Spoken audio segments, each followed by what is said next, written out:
Durante el funeral de mi padre, mi madrastra causó un escándalo exigiendo entrar. En lugar de discutir, le entregué una carta que mi padre escribió poco antes de morir, ordenándole que la leyera en voz alta ante todos los presentes. Mi madrastra me apartó de la puerta del funeral de mi propio padre. Tiró el libro de visitas de su atril y este cayó al suelo delante de 80 personas.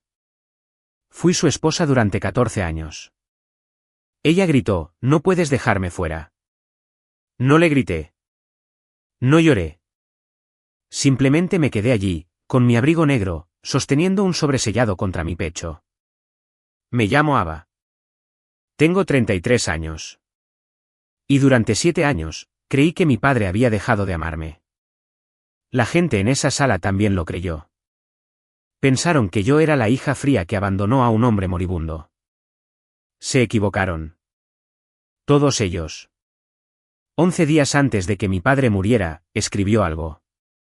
Y dejó instrucciones muy específicas sobre quién debía leerlo en voz alta. Soy Ava. Esta es la historia de la carta que mi padre selló antes de morir. Y la mujer que quería que la leyera. Volvamos al principio. Me gano la vida encontrando dinero. Soy contadora forense, lo que significa que la gente me contrata para rastrear a dónde fue el dinero. Me siento con los extractos bancarios hasta que la mentira se revela. Un depósito faltante, una transferencia a las 2 de la mañana, una firma que se inclina de forma incorrecta. He pasado 11 años siendo muy buena en una cosa, probar lo que las familias se hacen entre sí cuando creen que nadie está prestando atención. Ni una sola vez pensé en llevar la cuenta de la mía propia. Esa es la parte a la que sigo volviendo. Podría desentrañar los secretos de un extraño en una tarde, pero dejé que mi propio padre se escapara de mi vida y nunca hice la pregunta obvia. Nunca pregunté quién sostenía la pluma. El funeral fue en una pequeña capilla de piedra a las afueras de Hartford, Connecticut. Paredes grises, 40 filas de bancos de madera oscura. Mi padre había crecido en 2 pueblos cercanos, y casi todos allí lo conocían desde hacía décadas. 80 personas, tal vez más. Antiguos compañeros de trabajo de la oficina de seguros, vecinos, primos que no había visto desde que era adolescente. Sentí cada uno de esos 80 pares de ojos cuando entré. Nadie me lo dijo a la cara. No tenían que hacerlo. He pasado toda mi carrera leyendo salas, y esta sala ya había decidido quién era yo. Yo era la hija que desapareció. La que no llamó. La que no se molestó en visitar a su propio padre mientras sus riñones fallaban lentamente, un año tras otro. Una mujer que vagamente reconocí como la prima de mi padre, Abigail, me tocó el brazo cerca de la entrada. No lo apretó. Apoyó los dedos allí por un segundo. La forma en que tocas algo que te da lástima y dijo, es una pena que tuviera que llegar a esto antes de que aparecieras. Dije, gracias. No sé por qué. La palabra simplemente salió, educada e inútil. Esto es lo que ninguno de ellos sabía. 3 horas antes del servicio, yo había estado parada en el estacionamiento de la capilla cuando un hombre con un traje de carbón se acercó directamente a mí. Tenía unos 60 años, cabello plateado, una carpeta de cuero bajo un brazo. Se presentó como el señor Sullivan. Dijo que había sido el abogado de mi padre durante 19 años. Luego me entregó un sobre. Era grueso, de color crema, y sellado con una tira de cinta transparente que había sido presionada a mano. La letra de mi padre estaba en el frente, mi nombre, y debajo, una palabra, testificado. Le pregunté al señor Sullivan qué era. No respondió la pregunta. Dijo solo una cosa, y la dijo con cuidado, como un hombre que repite una instrucción que había prometido no cambiar. No lo abras, me dijo. Hasta que Victoria esté en la habitación. Tu padre fue muy claro. Ella tiene que estar allí y ella tiene que ser la que lo lea. Me quedé en ese estacionamiento sosteniendo un sobre de un hombre que había estado muerto durante 6 días y no entendí ni una sola pieza de ello. Victoria era mi madrastra. La última vez que ella y yo habíamos hablado realmente, yo tenía 26 años. ¿Por qué mi padre, en los últimos días de su vida, escribiría algo y exigiría que ella fuera la que lo leyera en voz alta? Puse el sobre en el bolsillo interior de mi abrigo. Pude sentir el borde contra mis costillas durante todo el servicio. Y quiero ser honesta contigo sobre algo porque esta historia no funciona si no soy honesta. Cuando entré en esa capilla, todavía creía que mi padre había elegido a Victoria por encima de mí. Todavía creía que el silencio entre nosotros era algo que él había querido. Soy una persona que necesita entender las cosas. Es el núcleo de lo que soy. Dame una contradicción y no puedo descansar hasta que se resuelva. Ese sobre era una contradicción que no podía leer. Así que, mientras un ministro que nunca había conocido describía la paciencia de mi padre, su humor seco, su devoción a su familia, me senté en la segunda fila e hice lo único que sé hacer. Empecé a construir una línea de tiempo en mi cabeza. Cada hecho que tenía, cada fecha, cada silencio, algo en los números nunca había cuadrado. Simplemente nunca había sido lo suficientemente valiente como para hacer los cálculos. Estaba a punto de descubrir lo equivocada que puede estar una persona sobre su propia vida. Para entender lo que Victoria me quitó, tienes que entender en qué se metió. El nombre de mi madre era Eleanor. Murió cuando yo tenía 16 años. Cáncer de ovario, diagnosticado tarde, como casi siempre ocurre. Estuvo enferma durante 14 meses, y mi padre no faltó ni un solo día. Trabajaba en su compañía de seguros hasta las 5, y luego volvía a casa y se sentaba con ella. Y cuando ella ya no podía subir las escaleras, él la cargaba todas las noches sin que nunca sonara como una carga. Vi a mi padre amar a mi madre a través de lo peor que una persona puede pasar. Así que sabía exactamente de lo que era capaz. Conocía la forma de su lealtad. Eso es importante. Y necesito que lo tengas en cuenta porque más adelante en esta historia, la gente te dirá que mi padre era un hombre frío que alejó a su hija. Estarán equivocados y tú sabrás que están equivocados porque ya sabes quién era él. Después de la muerte de mi madre, fuimos solo nosotros dos durante 3 años. No fuimos dramáticos con nuestro dolor. Fuimos discretos al respecto. Teníamos una rutina. Los domingos por la mañana, él preparaba huevos mal y yo fingía que estaban buenos. Me enseñó a conducir en el estacionamiento de una tienda de comestibles cerrada. Cuando ingresé a la universidad, fui la primera persona de nuestra familia en ir. Lloró en el coche y luego insistió en que tenía algo en el ojo. Me fui a la escuela en el otoño de 2011. Tenía 18 años. Él conoció a Victoria unos meses después. Quiero ser justa aquí porque la justicia importa en una historia como esta. Cuando mi padre me habló de ella por primera vez, me alegré. Estaba a 3 horas de distancia en la escuela y la idea de él solo en esa casa me había pesado en el pecho como una piedra. Sonaba más ligero por teléfono. Volví a reírse de sus propios chistes. Una hija quiere que su padre viudo sea feliz. Yo quería eso. Le di la bienvenida. Se casaron en el verano de 2012.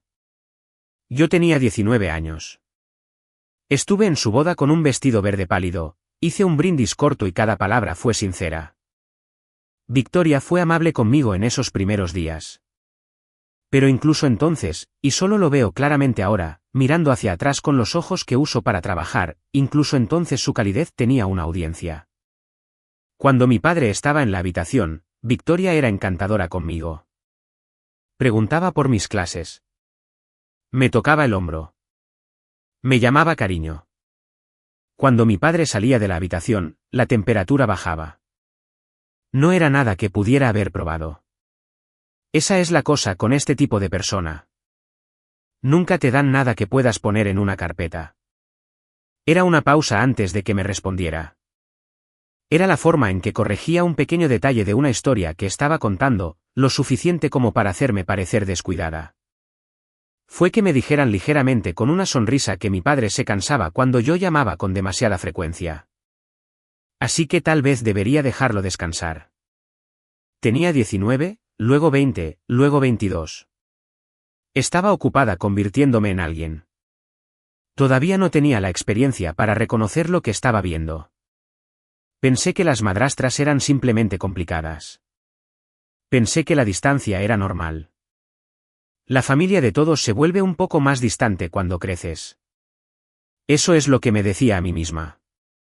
Las llamadas se hicieron más cortas, luego más raras. Llamaba a la casa y Victoria respondía y me decía que mi padre estaba durmiendo, o fuera, o en la ducha y prometía que me devolvería la llamada. A veces lo hacía. Cada vez más a menudo no lo hacía. Y cuando lo mencionaba suavemente porque no quería ser la hija difícil. Él sonaba confundido. Decía que no había recibido ningún mensaje. Y Victoria, de pie cerca de él, decía, «Oh, Thomas, sabes que olvidas las cosas». Ella decía eso mucho. «Olvidas las cosas». Se lo dijo tantas veces que eventualmente él empezó a creerlo. Lo escuché suceder durante años en 100 llamadas telefónicas. Escuché a un hombre constante y capaz ser convencido lentamente de que no se podía confiar en su propia memoria. Debería haberlo visto. Es literalmente mi trabajo verlo. Cuando un número no coincide con la historia es la mentira. Pero uno no audita a su propio padre. Uno no sienta a su propia familia y saca los extractos. Simplemente los ama torpemente desde la distancia y asume que la distancia no es culpa de nadie. Si tu familia tiene a alguien así, alguien cuya amabilidad cambia según quien esté mirando, realmente me gustaría saberlo. Deja un comentario y cuéntame. Dime cuándo lo notaste por primera vez. Creo que muchas personas que escuchan ya conocen la pausa exacta que estoy describiendo. Y creo que ayuda a decirlo en voz alta para que otras personas puedan verlo. Hay un momento de esos años que necesito contarte porque se volvió importante más tarde. En la primavera de 2016, le envié a mi padre un regalo de cumpleaños. Cumplía 54 años. Había encontrado una primera edición de un libro de navegación que le había encantado de joven. Solía hablar de él, de ahorrar para un barco que nunca compró. Tardé 2 meses en localizar el libro. Lo envolví yo misma. Escribí una tarjeta. Lo envié por correo a la casa.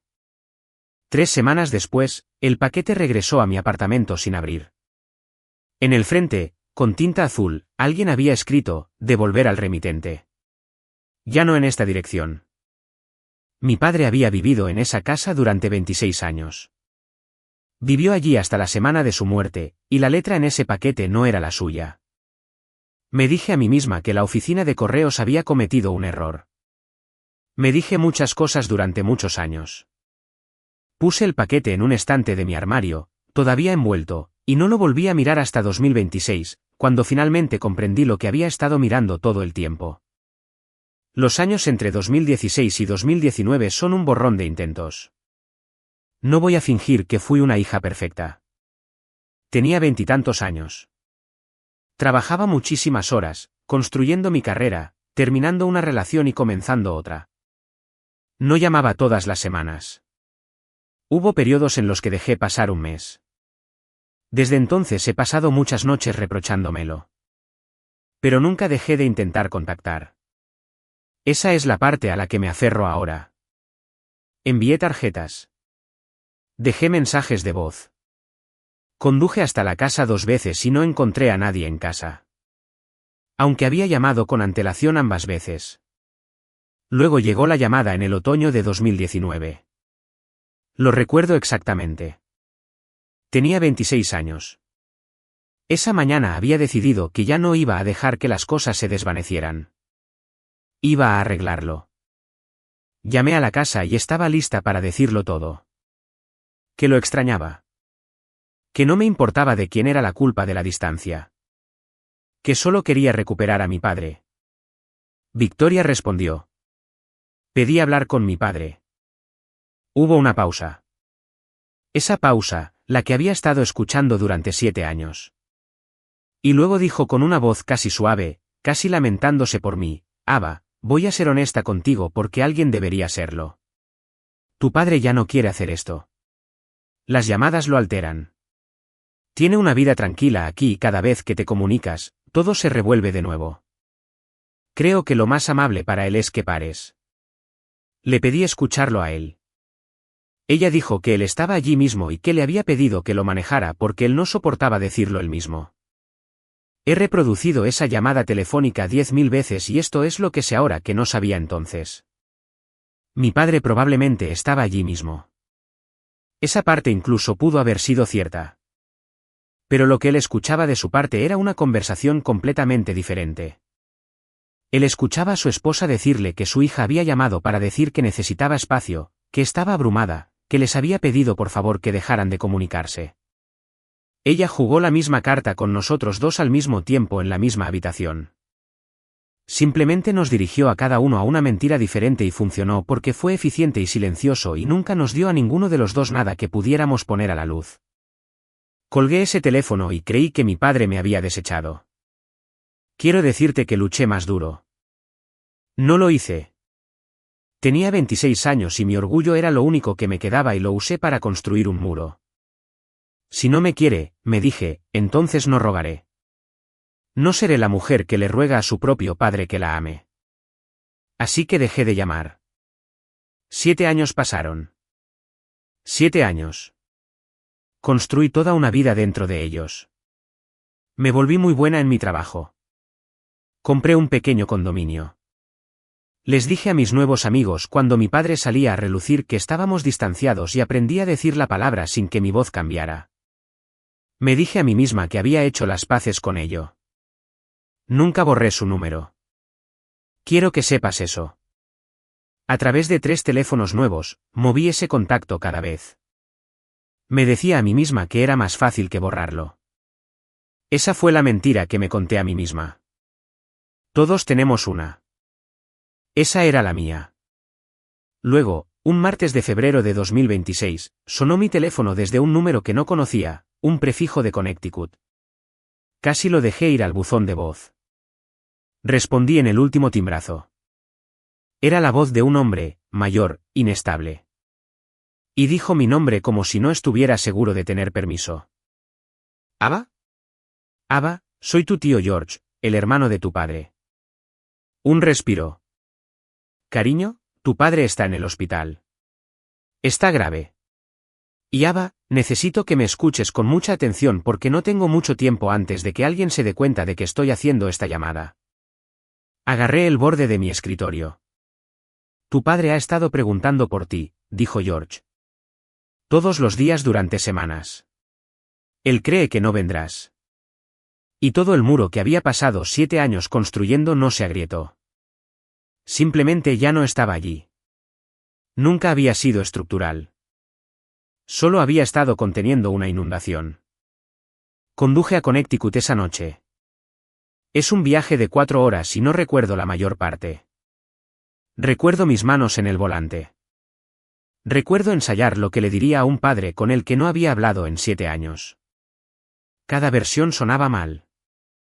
El hospital era un centro médico regional, de esos con un vestíbulo tranquilo y un directorio que tarda demasiado en leerse. Mi padre estaba en la unidad renal del 4º piso. Sus riñones, me dijo la mujer de la recepción, habían estado fallando durante años. Había estado en diálisis. No sabía nada de eso.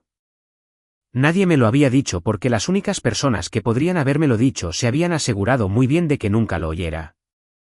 Salí del ascensor en el 4º piso y vi a Victoria antes de que ella me viera.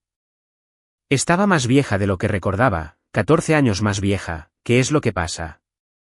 Estaba de pie en el pasillo, fuera de la habitación de un paciente, hablando con una enfermera. Y cuando se giró y registró mi cara, algo se movió en la suya en lo que he pensado mucho desde entonces. No era dolor. No era sorpresa. Era cálculo. Por solo un segundo, antes de que arreglara su cara en algo más suave, mi madrastra me miró de la misma manera en que yo miro un extracto bancario que está a punto de causarle muchos problemas a alguien. Ava, dijo, oh, Ava, no pensé que vendrías. Dije que quería ver a mi padre, y Victoria, tan suave como el agua estancada, se movió ligeramente a su izquierda. Lo suficiente como para interponerse entre la puerta y yo. Está durmiendo, dijo.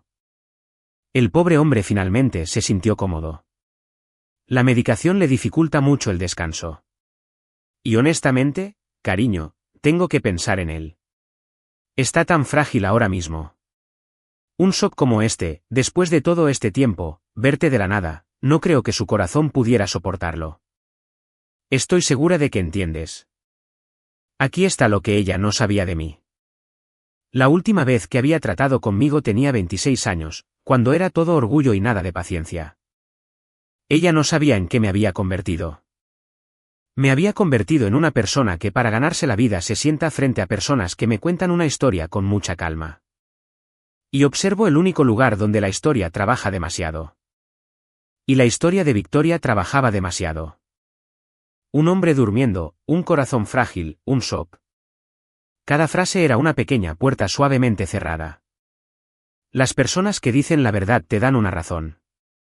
Las personas que te están manipulando te dan 4.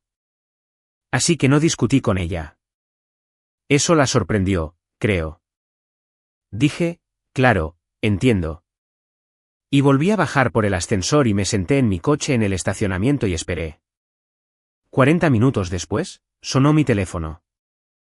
George, me había visto en el pasillo, dijo. Él había estado en la habitación con mi padre y había observado por el pasillo cómo Victoria me había hecho dar la vuelta. Estaba susurrando. Había bajado a la capilla en el primer piso para que ella no lo oyera. Ava, no está dormido. George dijo, está despierto. Está cansado, pero está despierto y está lúcido. No dejes que nadie te diga lo contrario. Acabo de estar con él durante 1 hora. Hicimos el crucigrama. Me quedé muy quieta en mi coche. Me preguntó qué día era. Continuó George. Y luego me preguntó si habías llamado. Me pregunta eso cada vez que vengo. Él piensa. La voz de George se quebró y tuvo que empezar la frase de nuevo. Él piensa que lo odias, Ava. Él piensa que lo has odiado durante años. Alguien le dijo cosas y se está quedando sin tiempo para descubrir que no eran verdad. Le hice a George la única pregunta que importaba. Le pregunté por qué. ¿Por qué durante 7 años nadie me había llamado? ¿Por qué él no lo había hecho? Hubo un largo silencio en la línea. Porque yo mismo solo descubrí la magnitud de ello recientemente, dijo George. Y porque tu padre me pidió que esperara. Tiene algo que necesita hacer primero. Y me hizo prometer que no me interpondría. Ava, hay una carta. Ha estado trabajando en una carta. Su abogado estuvo aquí 2 veces este mes. Una pausa. No sé todo lo que contiene, pero sé que tu padre dijo una cosa al respecto más de una vez. Dijo que tiene que leerse en voz alta delante de todos. Fue muy claro al respecto. Conduje de vuelta a ese hospital a la mañana siguiente. Esta vez no le pedí nada a Victoria. Pude ver a mi padre. Te contaré sobre esa visita más tarde porque pertenece más tarde en la parte de la historia donde puede hacer lo que necesita hacer. Por ahora, solo diré esto. Me senté con él y no era demasiado tarde. Y estoy agradecida cada día de que no fuera demasiado tarde. Pero sentada en la habitación del hospital, sosteniendo la mano de un hombre que no dejaba de disculparse por cosas que no podía nombrar, algo en mí se volvió frío, claro y profesional porque mi padre no dejaba de pedir perdón y no dejaba de decir que no entendía. No sé qué hice, Ava, dijo. Lo he repasado una y otra vez. No sé qué hice para que te detuvieras. No estaba actuando. He visto a mucha gente simular remordimiento en muchas mesas de conferencias. Esto no era eso. Mi padre realmente no sabía por qué su hija había desaparecido de su vida, lo que significaba que a mi padre le habían dicho una razón que no tenía nada que ver con la verdad. Así que, hice lo que hago. Fui a casa durante 4 días y abrí una investigación sobre mi propia familia. Quiero guiarte a través de ella porque esta es la parte donde el suelo comienza a ceder. Comencé con el teléfono, el número de mi padre, la línea fija de la casa había sido la misma durante 30 años. Solicité mis propios registros de llamadas a mi proveedor. Puedes hacer esto. Cualquiera puede obtener detalles de llamadas tan atrás como los mantengan. Construí una hoja de cálculo. Por supuesto, construí una hoja de cálculo. Y la hoja de cálculo me contó una historia que nunca se me había permitido ver. Llamadas salientes de la casa de mi padre a mi teléfono celular. Docenas de ellas. Solo en 2024, hubo 31 llamadas de ese número al mío. Había recibido exactamente 4 de ellas. 31 llamadas. 4 conectadas. El resto duró entre 2 y 9 segundos cada una. El tiempo suficiente para comenzar. No el tiempo suficiente para que me llegaran. El tiempo suficiente para que alguien cerca del teléfono se acercara y terminara la llamada. Me senté en mi apartamento a la 1 de la mañana y observé ese patrón y conocí a ese patrón. Lo he visto en casos de fraude. Es la firma de alguien con acceso físico que intercepta en tiempo real. No es un accidente. Los accidentes son aleatorios. Esto era un sistema. Busqué todos los años que el proveedor me permitió. El patrón se mantuvo en 2023, 26 llamadas desde la casa, 3 conectadas. En 2022, 22 llamadas, 5 conectadas. Se remontaba tan atrás como los registros lo permitían. Constante, deliberado, como un latido que nunca se me había permitido escuchar. Y las llamadas que sí entraban eran casi siempre a última hora de la mañana. Verifiqué eso con algo que George me había dicho sin saber qué importaba. La última hora de la mañana era cuando Victoria tenía su cita de peluquería habitual. 2 horas cada semana. Las únicas 2 horas en las que el teléfono de mi padre fue realmente suyo. 4 llamadas al año lograron pasar. Mi padre había pasado años esperando las pequeñas ventanas cuando podía usar un teléfono antes de que ella regresara a casa. Ese era el tamaño del espacio que le habían dejado. Luego fui al armario, al paquete, al libro de navegación. El cumpleaños número 54 de mi padre, 2016, devuelto sin abrir. Había estado envuelto en mi estante durante 10 años porque nunca había podido obligarme a tirarlo o abrirlo. Lo bajé. Miré la letra en el frente. Realmente la miré como debería haberla mirado hace una década. Y luego saqué las viejas tarjetas de cumpleaños de mi padre para mí. También las había guardado. Las pocas que lograron pasar. Puse su letra junto a la letra de ese paquete. No coincidían. No se parecían en nada. Pero también, a lo largo de los años, había recibido un puñado de notas de Victoria. Una tarjeta de agradecimiento una vez, una carta corta al principio antes de que todo se silenciara. La letra del paquete devuelto coincidía con la de Victoria. Las mismas letras mayúsculas estrechas, la misma inclinación fuerte en la R. Mi madrastra había interceptado un regalo de una hija a su padre, había escrito una mentira en el frente y lo había devuelto por correo. Me senté en el suelo de mi armario y no lloré. Quiero ser honesta al respecto porque creo que esperas que diga que lloré. No lo hice. Había superado el llanto y entrado en el lugar frío, el lugar donde hago mi mejor y mi peor trabajo. Tenía una cosa más que verificar. El buzón de voz. Mi proveedor mantenía un archivo profundo de mensajes de voz en la cuenta. Nunca lo había limpiado. Desplacé hacia atrás y hacia atrás y hacia atrás a través de años y encontré mensajes que no recordaba haber escuchado. Mensajes que habían llegado tarde por la noche. Mensajes que ahora entendía que habían sido dejados durante las pequeñas ventanas en las que mi padre llegaba solo a un teléfono. La mayoría de ellos eran cortos. Ava, soy tu padre. Solo llamo para saludarte. Llámame cuando puedas. Pero había uno de octubre de 2024 que me obligué a escuchar 4 veces. La voz de mi padre en él era débil. Ya estaba enfermo entonces, aunque yo no lo sabía. Y dijo, Ava, soy papá. Yo. No entiendo, cariño. No entiendo por qué no me devuelves la llamada. George dice que te va bien, y me alegro. Me alegro mucho. Pero sigo pensando que debo haber hecho algo. Si hice algo, necesito que me digas que fue porque lo arreglaría. Ava, no hay nada que no arreglara. Una larga pausa, respirando. No voy a estar aquí para siempre. Me gustaría arreglarlo mientras aún pueda. Ese mensaje había estado sin escuchar en un servidor durante 16 meses. Yo había estado a 10 millas de distancia la noche que lo dejó. Podría haber ido a verlo en el tiempo que tardé en escucharlo. Esa fue la noche en que dejé de llorar al padre que pensé que me había abandonado y empecé a luchar por el padre que nunca lo había hecho. Volví a Connecticut y me quedé. Me tomé un permiso en el trabajo. Conseguí una habitación en un motel a 20 minutos del hospital porque no me quedaría en la casa de mi padre. Y entenderás por qué en un momento. Y comencé con cuidado a reconstruir los últimos 14 años a partir de las personas que realmente habían estado en la habitación. La más importante de esas personas era una mujer llamada Laura. Laura era asistente de salud a domicilio.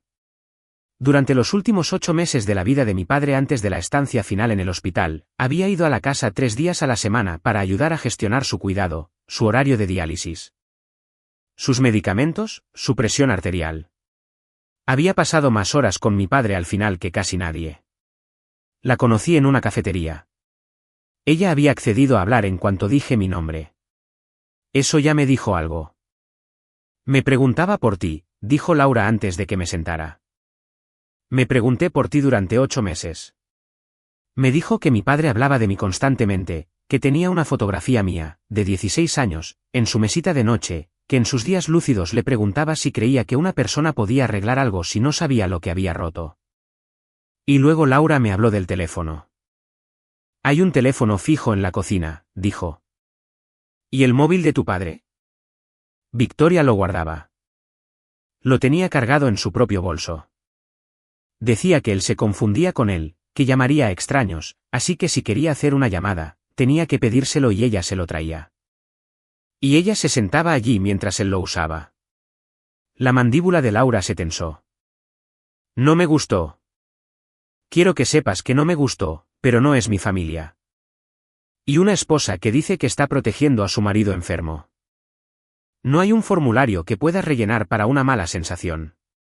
Le hice la pregunta que había conducido 4 horas para hacer. Le pregunté si mi padre había estado en su sano juicio al final. Laura me miró directamente a los ojos. Tu padre, dijo, era la persona más lúcida de esa casa todos los días que estuve en ella. Hacía el crucigrama con bolígrafo. Descubrió un error de facturación en su propio extracto de farmacia en febrero. Sea lo que sea que alguien te diga sobre su mente, y tengo la sensación de que alguien te va a decir algo. Recuerda que dije esto y se lo diré a cualquiera que me lo pregunte. Lo diré bajo juramento. Le pregunté si lo haría. Ella dijo, anote mi número. Ese fue mi primer recibo con un testigo adjunto. Laura me dijo una cosa más antes de dejar la cafetería. Dijo que en marzo, en el hospital, mi padre le había pedido que fuera testigo, no para nada médico. Había hecho que su abogado fuera a la habitación 2 veces. Y en la segunda visita, mi padre había escrito algo de su puño y letra y lo había firmado, y Laura y una segunda enfermera lo habían visto hacerlo y habían firmado sus nombres debajo del suyo. Estaba tranquilo al respecto, dijo Laura. Más tranquilo de lo que lo había visto en semanas. Lo selló él mismo. Y dijo, hizo una pausa, asegurándose de decirlo bien. Dijo, este sí que lo envío yo. Este sí que lo envío yo. Pensé en un libro envuelto en un estante de un armario. Ya no en esta dirección. Tuve que dejar mi café. Esa noche, el abogado me llamó, el señor Sullivan. Fue profesional y amable y extremadamente cuidadoso con sus palabras, como lo son los buenos abogados cuando están sobre algo pesado. Confirmó que mi padre había ejecutado documentos en marzo. Confirmó que había una carta sellada. Me dijo que no podía y no me diría lo que contenía antes del momento señalado porque su cliente había dejado instrucciones precisas y su cliente era la razón de su deber. Pero me dijo 2 cosas. La primera, tu padre no cambió su testamento en el último minuto en un estado de confusión, Ava, no importa lo que puedas escuchar. Comenzó este proceso conmigo hace mucho tiempo. Fue deliberado. Todo está documentado. Todo está testificado. La segunda cosa la dijo más lentamente, tu padre instruyó que la carta fuera leída en voz alta, no en mi oficina. Fue específico. Quería que se leyera en el funeral, delante de la familia. Y quería que una persona en particular fuera la que la abriera y la leyera en voz alta. Sullivan hizo una pausa. Quería que Victoria la leyera. Le hice la pregunta. Por supuesto, le pregunté por qué. Y el señor Sullivan dijo, yo mismo le pregunté eso. Y tu padre dijo, porque ella creerá que está ganando hasta la última palabra, y todos necesitan ver eso. El funeral de mi padre estaba programado para la segunda semana de abril. Los días previos fueron los más extraños de mi vida porque estaba de luto por un hombre que acababa de recuperar, y al mismo tiempo, estaba trabajando en un caso. Esas dos cosas no deberían poder convivir en un solo cuerpo al mismo tiempo. Pero lo hicieron. Victoria en esos días estaba muy ocupada. Tomó el control del funeral por completo. Eso por sí solo no era sospechoso. Una viuda organizando el servicio de su marido es lo más normal del mundo. Pero yo la estaba observando de la misma manera que se observa a un sospechoso. Y lo que vi no fue una mujer planeando una despedida. Lo que vi fue una mujer llevando a cabo una búsqueda. George también lo vio. Comparamos notas por teléfono todas las noches. Victoria había revisado el estudio de mi padre 2 veces. George la había encontrado en el escritorio, revisando los cajones, y ella había dicho que buscaba la escritura de la funeraria. Llamó a la oficina del señor Sullivan 4 veces en 5 días. Su asistente legal le dijo a George discretamente, porque la gente seguía eligiendo discretamente estar del lado correcto de esto, que Victoria seguía haciendo las mismas 2 preguntas. ¿Había un testamento más reciente que el que ella conocía? ¿Y había dejado Thomas alguna carta? Ella no buscaba una escritura. Buscaba lo que mi padre me había advertido a través de Laura, a través de Sullivan, que ella vendría a buscar. No sabía que ya estaba hecho. No sabía que había sido testificado, sellado y entregado a un abogado y ahora estaba completamente fuera de su alcance. Pensó que todavía había tiempo. Pensó que el último movimiento era suyo. 2 veces esa semana se enfrentó a mí directamente. La primera vez llamó a mi motel, todavía no sé cómo consiguió el número, y pasó 10 minutos siendo amable. Me llamó cariño de nuevo. Dijo que el dolor hacía cosas extrañas a las familias, que no debíamos dejar que los abogados y los malentendidos se interpusieran entre nosotros, que estaba segura de que si las dos nos sentábamos juntas, podríamos arreglar todo en privado. En silencio, dentro de la familia. Había escuchado esa palabra de ella toda mi vida. Privadamente. En silencio. Es la palabra que usa la gente cuando la luz del sol es lo que más temen. Le dije que creía que todo debía hacerse exactamente como mi padre había pedido. Dejó de llamarme, cariño, después de eso. La segunda vez no llamó. Apareció en la funeraria mientras yo estaba allí con George confirmando los arreglos y se paró demasiado cerca de mí y dijo, mira, lo que sea que creas tener, Ava, deberías pensar muy cuidadosamente en avergonzar a esta familia en público. Le dije que lo había pensado cuidadosamente. No había pensado en casi nada más. Así que mientras ella buscaba, yo construí el expediente. Voy a presentártelo como se lo presentaría a un cliente porque en la semana del funeral, esto es lo que tenía. 1. Los registros telefónicos. 31 llamadas solo en 2024 de la casa de mi padre a mi teléfono. Todas menos 4 cortadas en segundos. El mismo patrón en cada año que pude extraer. 2. El paquete devuelto con la letra de Victoria en el frente, comparada con 3 muestras separadas de su escritura y 3 de la de mi padre. 3. Laura, una cuidadora profesional en casa 3 días a la semana, dispuesta a testificar sobre la lucidez de mi padre y sobre el hecho de que Victoria controlaba físicamente su teléfono. 4. Los mensajes de voz.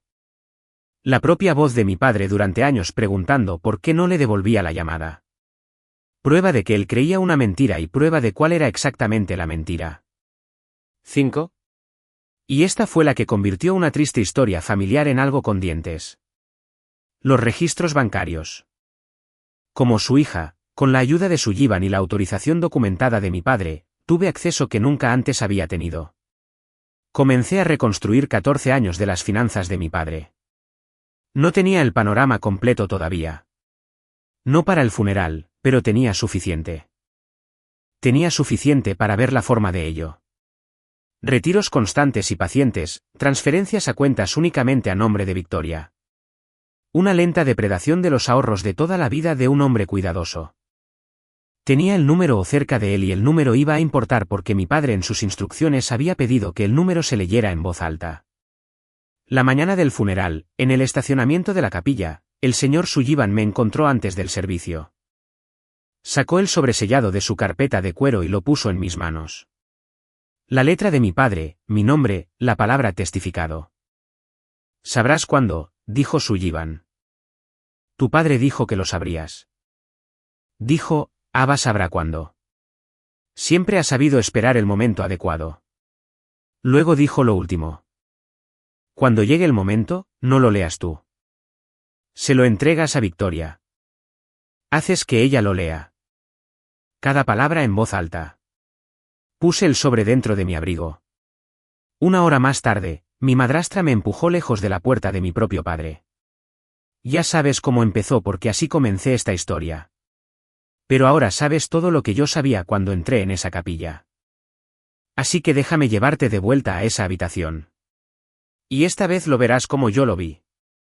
El servicio aún no había comenzado. La gente todavía estaba buscando asientos. Yo estaba cerca del frente, junto al ataúd, cuando llegó Victoria. Entró como una tormenta. Llevaba un vestido negro que claramente había sido elegido con cuidado, y se abrió paso por el pasillo central, y ya estaba hablando antes de llegar a nadie, ya le estaba diciendo a la sala lo agotada que estaba, como lo había manejado todo sola. Como nadie entendía lo que había sacrificado durante 14 años, y luego me vio de pie cerca del ataúd de mi padre. Quiero describir su rostro con precisión porque había pasado 6 semanas ganándome el derecho a leerlo. Cuando Victoria me vio de pie en el lugar donde se para una hija, su rostro no mostró dolor y no mostró ira. Mostró algo más cercano al pánico. El pánico específico de una persona que ha hecho los cálculos y no le gusta la respuesta. Cruzó los últimos metros de ese pasillo rápidamente. ¿Qué crees que estás haciendo aquí?, dijo. Mira, solo por mí. No puedes hacer esto. No puedes aparecer al final y hacer de hija. Dije en voz baja que estaba allí para enterrar a mi padre. Y fue entonces cuando lo hizo. Delante de todos, puso su mano plana sobre mi hombro y me empujó con fuerza hacia un lado, lejos del ataúd. Tropecé con la pequeña mesa que sostenía el libro de visitas y el libro se cayó de su atril y golpeó el suelo, con las páginas abiertas, y el sonido resonó en esa capilla silenciosa como algo que se rompe. Yo era su esposa, gritó Victoria. Y ahora no estaba tranquila. Ahora estaba ruidosa. Ahora estaba actuando para las 80 personas. Y no le importaba quién la viera. Fui su esposa durante 14 años. No tienes derecho a mantenerme alejada de él. Lo abandonaste. Le rompiste el corazón y desapareciste. Y no tienes ningún derecho. La habitación no se movió. Me enderecé. Me alisó el abrigo. E hice lo que me había estado preparando para hacer durante 6 semanas. Y en otro sentido, durante 7 años, no hice nada. Dejé que el silencio se quedara allí. Dejé que cada persona en esa capilla viera larga y claramente a la mujer gritando junto a un ataúd y a la hija que no había levantado la voz. He aprendido en mi trabajo que cuando alguien está mostrando a una sala exactamente quiénes son, lo más amable y lo más devastador que puedes hacer es simplemente no interrumpirlos. Victoria confundió mi silencio con una victoria. Siempre lo hacen. Se enderezó más y se giró ligeramente hacia la habitación, hacia su audiencia. Y la vi prepararse para decir la siguiente frase. Fue entonces cuando metí la mano en mi abrigo. Victoria, dije, y lo dije lo suficientemente alto como para que la sala me escuchara. Antes de que empiece el servicio, hay algo que hay que hacer. Papá dejó instrucciones. Me agaché. Recogí el libro de visitas del suelo y lo volví a colocar en su atril sin prisas porque quería que ella tuviera que esperar. Luego saqué el sobre. La vi reconocerlo. Quiero ser clara sobre lo que le pasó a la cara de mi madrastra en ese momento porque es el centro de toda esta historia. Reconoció el sobre. Reconoció la letra de mi padre. Y por un solo segundo desprotegido, Victoria miró esa carta sellada. La forma en que una persona mira una puerta que estaba segura de haber cerrado con llave. Había estado buscando esto en el estudio. Había estado llamando al abogado por esto. Y aquí estaba, a la vista, en una habitación con 80 testigos. El único lugar donde no podía hacer que desapareciera silenciosamente. Papá escribió esto 11 días antes de morir, le dije ahora a la habitación, no a ella. Su abogado, El señor Sullivan está aquí y lo confirmará. Fue testificado por 2 de las enfermeras de papá y papá dejó una instrucción al respecto. Le tendí el sobre a Victoria. Él quería que tú lo leyeras, dije en voz alta. Todo. Ella no lo tomó. Este no es el momento, dijo Victoria. La actuación aún continuaba, pero había un nuevo sonido debajo. Ahora, esto es un funeral. Lo que sea esto, se puede manejar en privado con la familia. Señor Sullivan, dije. Y el señor Sullivan se levantó en la tercera fila con su traje de carbón, y se abotonó la chaqueta, y dijo con una voz que llegó hasta la parte de atrás de la capilla. Yo redacté la instrucción. Thomas estaba en su sano juicio. Fue insistente. La carta debe leerse en voz alta en su totalidad en este servicio por Victoria. Si se niega, tengo instrucciones de leerla en su lugar y de explicar a todos los presentes por qué eligió no hacerlo. Esa última parte cayó en la habitación como una piedra en agua tranquila, porque todos allí lo entendieron. Si la carta fuera inofensiva, Victoria la leería. La única razón para negarse sería para ocultar lo que decía.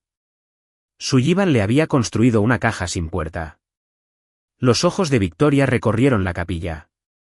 Sus primos, sus vecinos, los rostros para los que había actuado durante 14 años.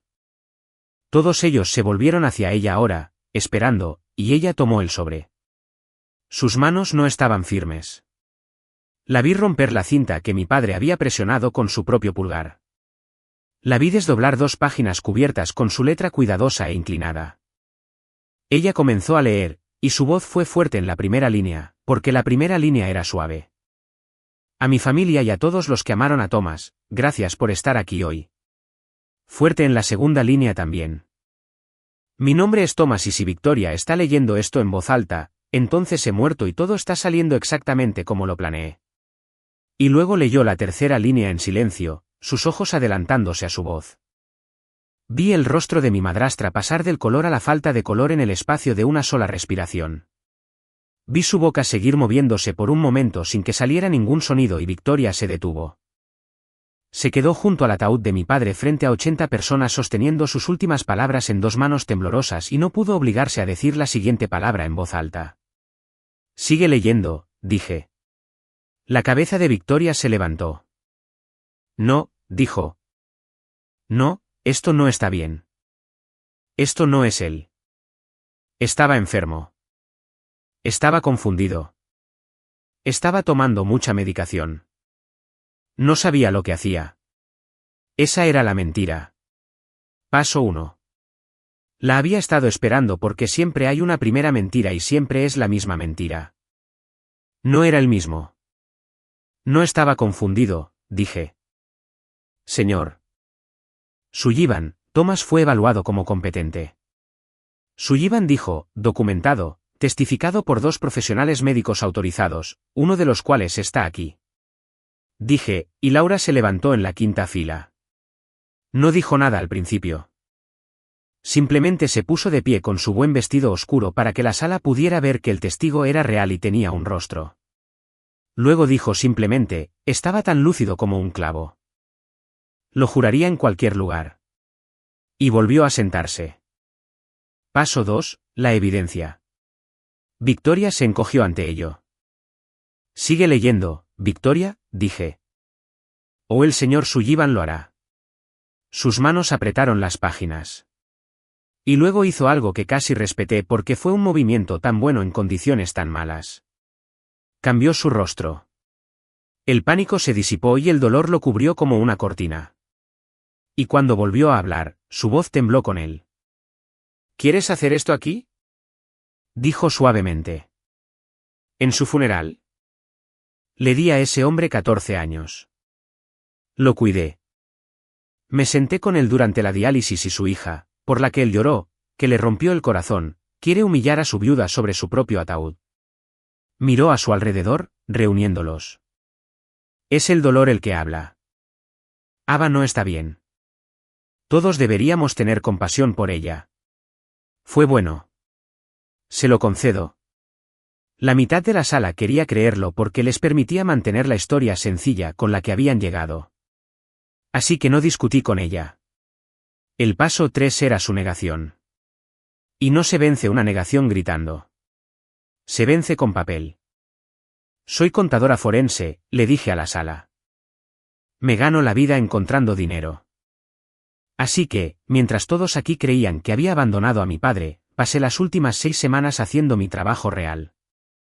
Y me gustaría contarles lo que encontré. Papá también me lo pidió. Está en la carta, la parte a la que Victoria acaba de llegar. Por eso se detuvo. Saqué la segunda carpeta. En 2024, el teléfono de casa de mi padre llamó a mi teléfono celular 31 veces. Recibí 4 de esas llamadas. El resto se cortaron en segundos por alguien que estaba junto al teléfono. Dejé una página. La asistente de salud a domicilio de papá, Laura, confirmará que Victoria guardaba el teléfono celular de mi padre en su propio bolso y que no se le permitía llamar a nadie sin su presencia. Dejé la siguiente página. Este es un regalo de cumpleaños que le envié a mi padre en 2016.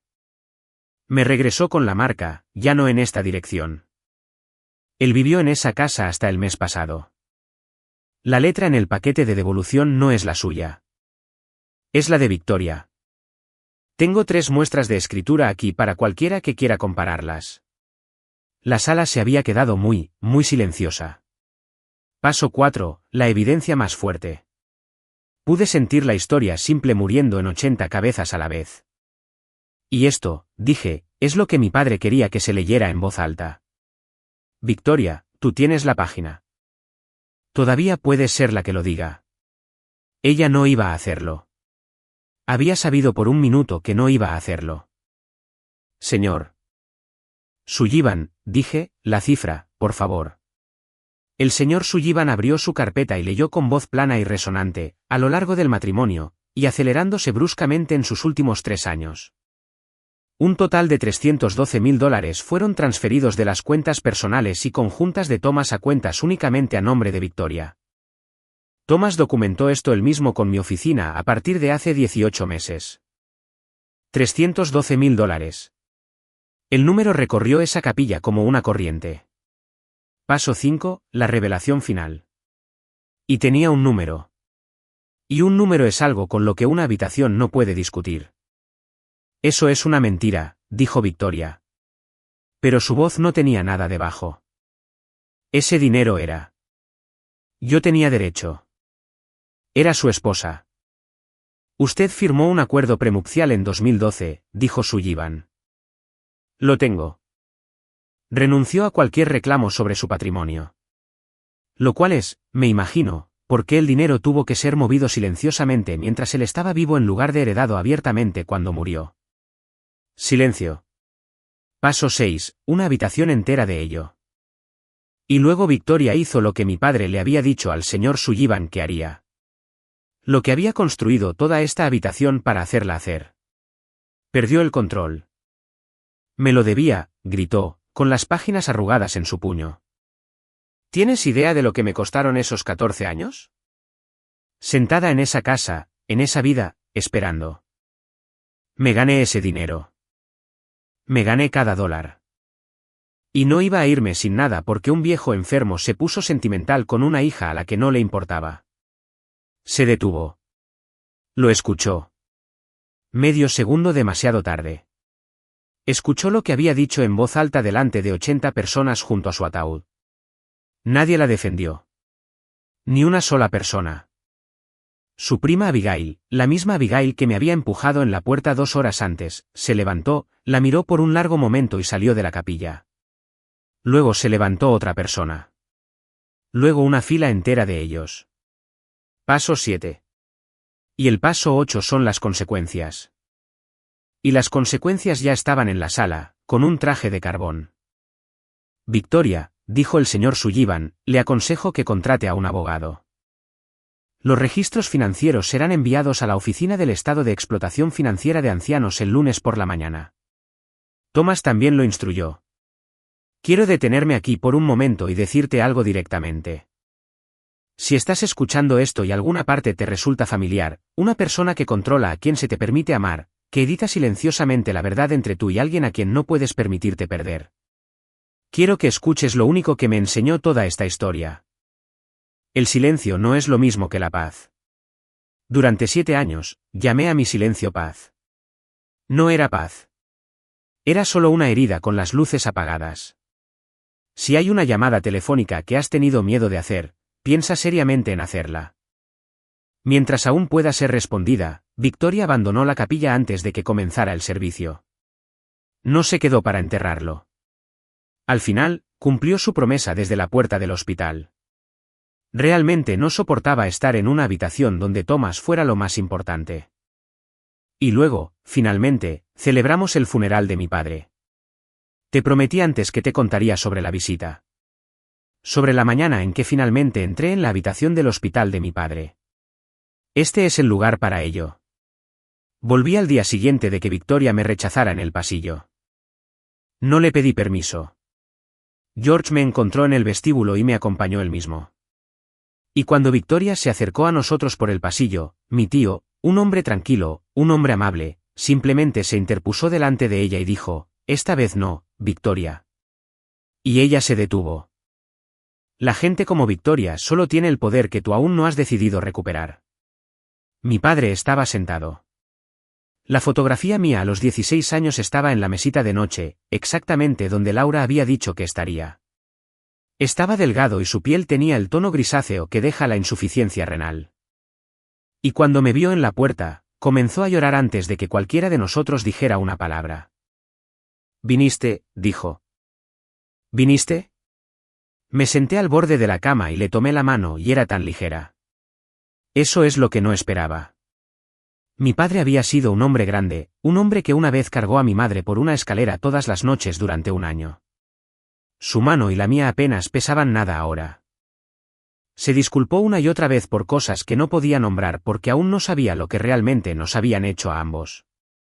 Y tomé una decisión en esa habitación de la que nunca me he arrepentido. No se lo dije. No pasé nuestras últimas horas juntos abrumándolo con pruebas de cómo había sido engañado. Él se estaba muriendo. No necesitaba el expediente del caso. Necesitaba a su hija. Así que le dije lo único que importaba. Le dije que nunca había dejado de amarlo. Le dije que nunca había creído, ni por un solo día, que fuera un mal padre. Le conté sobre mi trabajo y mi condominio y la planta que casi mató. Lo hice reír una vez, una risa real. No cambiaría esa risa por nada de lo que poseo. Entonces no sabía lo que estaba escribiendo. Ahora lo sé. Finalmente estaba logrando enviar algo él mismo. La carta decía más que el número. Después del servicio, en la tranquilidad, leí el resto. La parte a la que Victoria nunca llegó. Mi padre escribió que lo había descubierto lenta y tardíamente, y que la vergüenza de ser engañado en su propia casa casi lo había impedido actuar en absoluto. Escribió que no había cambiado su testamento con ira. Lo había hecho por amor y lo había hecho con cuidado para que nadie pudiera llamarlo la confusión de un hombre enfermo. Había creado un fideicomiso. 18 meses antes de morir, trabajando con el señor Sullivan, mi padre había transferido discretamente lo que quedaba, la casa en la que crecí y un poco más de $640,000 a un fideicomiso con mi nombre y el señor Sullivan como fideicomisario. Victoria nunca supo que existía. Ella estaba buscando un testamento en el estudio mientras la verdadera decisión ya estaba sellada en la oficina de un abogado al otro lado de la ciudad.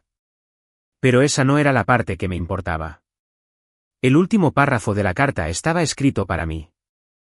Mi padre escribió que ahora sabía que nunca había dejado de llamar, que cada tarjeta de vuelta y cada año de silencio habían sido obra de otra persona, no mía ni suya. Escribió, lo siento mucho. Creí la historia más pequeña sobre ti. Nunca fuiste la historia más pequeña. Fuiste la razón de todo. Ahora veo a mi tío George todos los meses. Hacemos el crucigrama con bolígrafo. Él insiste en el bolígrafo como lo hacía su hermano. No presenté cargos para ser cruel. Los presenté porque mi padre me lo pidió y porque algunos límites solo son reales cuando cuestan algo. No he hablado con Victoria desde la capilla. Nunca más lo haré. Eso no es amargura. Eso es simplemente el límite. Finalmente construido por la persona adecuada por la razón adecuada. La semana pasada me senté en la casa de mi padre. Mi casa ahora. Y desenvolvía un libro de navegación que había esperado 10 años en un estante de un armario. Dentro de la portada, con una letra que reconocería en cualquier lugar. Mi padre me había escrito un mensaje en 2016. Había dedicado el libro antes de envolverlo para enviarlo por correo. Decía, para Ava, donde quiera que navegues, siempre tendrás un puerto aquí. Con amor, papá. El puerto siempre estuvo allí. Alguien simplemente seguía moviendo él.